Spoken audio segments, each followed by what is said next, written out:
Netravati madam ಬಂದರೆ ಈಗ stop ಅಂತ ಹೇಳ್ತಾರೆ, ಸ್ವಲ್ಪ ಹೊತ್ತು ಬಿಟ್ಟು ಹೇಳಿ ಮೇಡಮ್. ಇದು ನನಗೆ ಇರೋದೇ ಗೊತ್ತಿರಲಿಲ್ಲ, ಸೌಂಡೇ ಬರ್ತಾ ಇಲ್ಲ ಅಲ್ಲಿ, ಎಲ್ಲರೂ ಮಾಡಿದ್ದೀನಿ. ಈಗ EWS ಕೊನೆಯದು 11 ಸೈಟ್ ಇದೆ. ನೋಡಿ ಯಾರಿಗೆ ಬಂದಿದೆ ಅಂತ. ಈಗ 11 ಜನ ಅದೃಷ್ಟಶಾಲಿಗಳು ಸೆಲೆಕ್ಟ್ ಆಗಿದ್ದಾರೆ.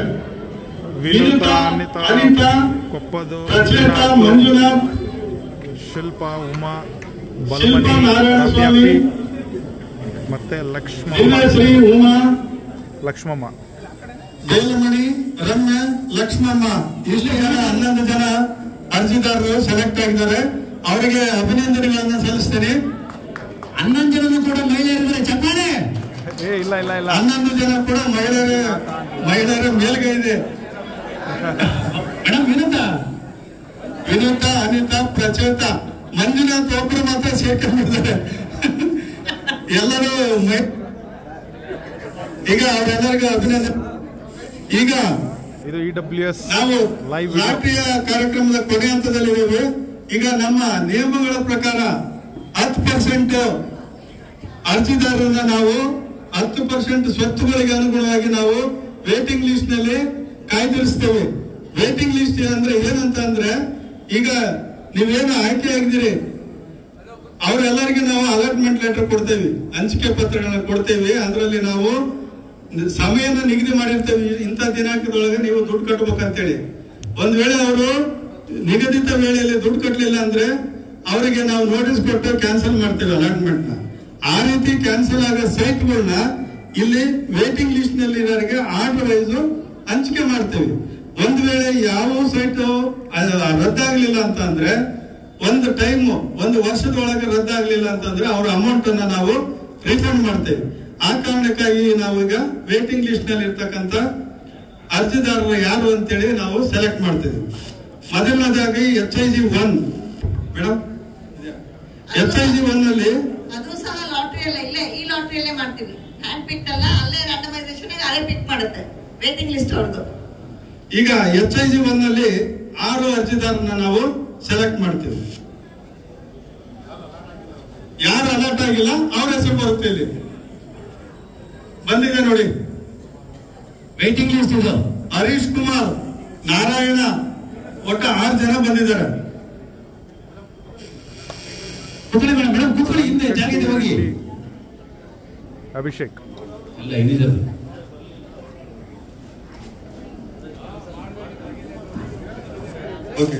ಈಗ MI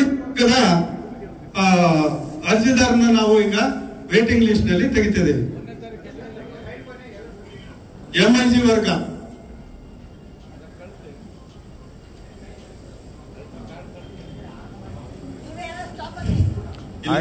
ಆಯ್ತು.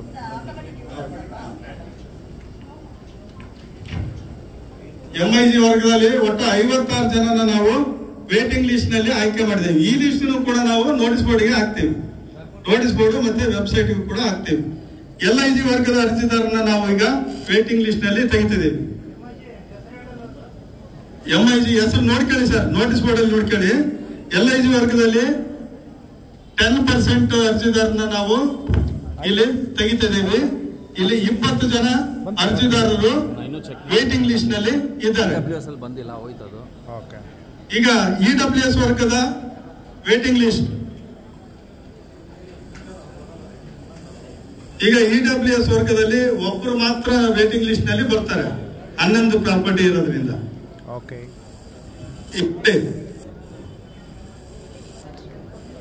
ಒಬ್ಬರ ಹೆಸರು ಮಾತ್ರ ಬಂದಿದೆ ಇಲ್ಲಿ. ಈಗ ಇಲ್ಲಿಗೆ ನಾವು ಈ ಒಂದು ಕಾರ್ಯಕ್ರಮದ ಅಂತಿಮ ಹಂತದಲ್ಲಿದ್ದೀವಿ. ಇಲ್ಲಿ ನಮ್ಮ ಕಂಡೀಷನ್ಸ್ ಏನಂದ್ರೆ, EWS ವರ್ಗದ ಸ್ವತ್ತುಗಳಿಗೆ ನಮ್ಮ ಮಂಡಳಿಯ ದರ ಪ್ರತಿ ಚದರ ಅಡಿಗೆ 875 ರೂಪಾಯಿ. ಮತ್ತೆ ಉಳಿದ LIG, MIG, HIG ವರ್ಗದ ನಿವೇಶನಗಳಿಗೆ 1750 ರೂಪಾಯಿ ಪ್ರತಿ ಚದರ ಅಡಿಗೆ. ಈ ರೀತಿಯಂತೆ ನಾವು ನಿವೇಶನದ ಬೆಲೆಯನ್ನ ಲೆಕ್ಕಾಚಾರ ಮಾಡಿ ನೀವೇನು ಐಡಿ ಅಮೌಂಟ್ ಕಟ್ಟಿದಿರಿ ಅದನ್ನ ಕಳೆದ್ಬಿಟ್ಟು ಉಳಿದ ಅಮೌಂಟ್ ಅನ್ನ ನಾವು ಅಲಾಟ್ಮೆಂಟ್ ಲೆಟರ್ ಅಲ್ಲಿ ಮೆನ್ಷನ್ ಮಾಡಿ 4 ತಿಂಗಳ ಅವಧಿಯನ್ನು ನಿಮಗೆ ಕೊಟ್ಟು ಇನ್ನ ಒಂದು 15-20 ದಿನದಲ್ಲಿ ಪ್ರೋಸೆಸ್ ನ ಎಕ್ಸ್ಪ್ಲೈನ್ ಮಾಡ್ತಾ ಇದ್ರೆ ಗಮನ ಇರಲಿ. ಅಲಾಟ್ಮೆಂಟ್ ಲೆಟರ್ ಕೈ ಸೇರಿದ ಮೇಲೆ ನೀವು ಅದರಲ್ಲಿ ಎಲ್ಲ ಮಾಹಿತಿ ಇರುತ್ತೆ, ಯಾವ ಅಕೌಂಟ್ಗೆ ಅಮೌಂಟ್ ಜಮಾ ಮಾಡ್ಬೇಕಂತೇಳಿ. ಅಲ್ಲಿ ಪ್ರೊಸೀಜರ್ ಅನ್ನ ನೀವು ಫಾಲೋ ಅಪ್ ಮಾಡಿ ಅಮೌಂಟ್ ಅನ್ನ ಮಂಡಳಿಯ ಖಾತೆಗೆ ಜಮಾ ಮಾಡಬೇಕು. ಒಂದು ವೇಳೆ ನೀವು 4 ತಿಂಗಳ ಒಳಗಡೆ ದುಡ್ಡು ಕಟ್ಟಲಿಲ್ಲ ಅನ್ನೋದಾದ್ರೆ ನಾವು ನಿಯಮಾನುಸಾರ ಏನಿದೆ ಹಂಚಿಕೆಯನ್ನ ರದ್ದತಿ ಮಾಡ್ತೀವಿ. Okay sir.